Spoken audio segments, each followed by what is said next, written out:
Primary motivation for this race is just to come out for an obstacle and find some kind of a challenge. It's my second time to do this, and it's definitely one of the hardest events that I've ever done. You know, I've done a few other, like the Warrior Dash, a few marathons, but this one really puts you to the test. The race will try to get you up and over, and encouraging words throughout. You can do it. You're the first female, and so that's why we really like these races, because we know that yes, it's a race, but anybody can do them. Any ability, any size, height, weight, whatever, doesn't matter. You just go and do it. I just love the challenge. It's tough, it's muddy, it's beautiful. I love it. Oh, I gotta say, I was excited to have a race only 3 miles long. I thought, oh, this will be easy. I'll get right back to training afterwards. This race was the toughest, even though it was only half as long. The obstacles were brutal.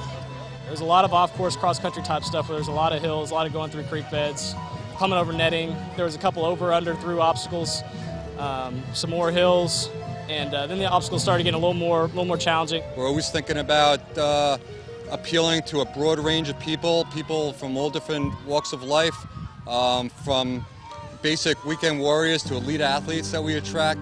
Obstacles were difficult, not too difficult, so it was right on par. I didn't think they would be as difficult as they were, just because I was so tired when I was doing them. The hardest thing I think we went through was the bucket carry through the pond in the mud. That was brutal. I think that this really speaks to a specific niche of an athlete. This is really for more of people that are really athletically fit. Definitely I think it's geared towards the CrossFit community. I'm mainly a cyclist right now. I used to run a lot, but I'm mainly cycling now and racing with the bike. I got to the end of the race here with the spear throw. I was on my 27th burpee, and third place passed me. I did a lot of task-specific training, a lot of running combined with bear crawls and functional training in between my interval sprinting. This is not for your average, just I want to go out and have a party weekend. I mean, this is a serious race. We just did a race last weekend that was more of those type of, let's just get together and crazy people go out and run around. I mean, this is one of the hardest races I've done. Have you guys heard about Hobie Call? Yeah. Yes. What do you guys think about him? He's amazing. I wish I could beat him.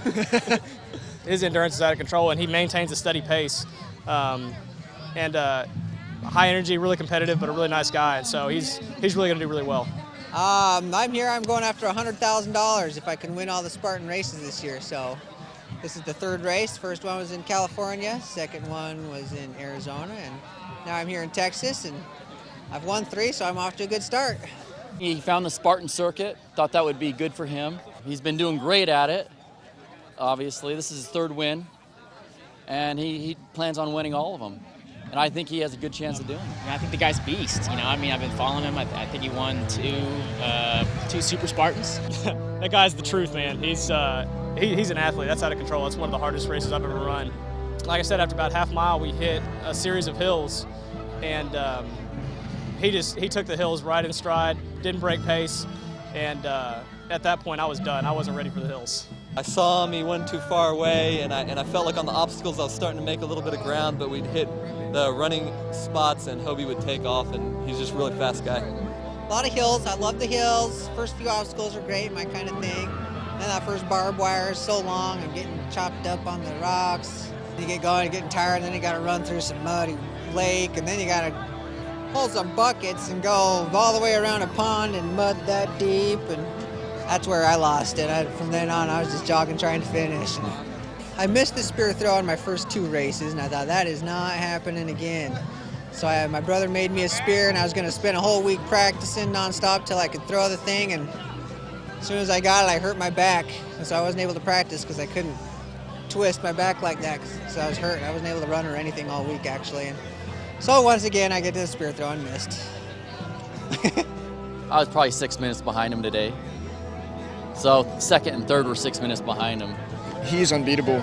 Only Chuck Norris could beat Hobie. Hobie Call's beatable. Yeah, he's beatable. Why the hell not? I think it's beatable. Any individual is beatable, but what he's doing is just amazing, and you want to root him on. I mean, the guy's an Olympic athlete. I would say, by all means, give it a shot. But if you beat him, you're legit. So, best of luck, and best of luck to him. I hope he pulls it out. Anybody's beatable. He's your motivation. I'm definitely beatable. I've been injured twice since my first race, so I'm a lot more fragile than I look while I'm out there running. But nonetheless, I come prepared to win. I hope to win. That's the plan.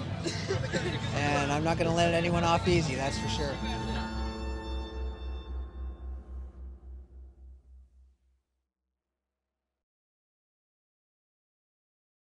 I actually had to sell my TV to buy my plane ticket to this race.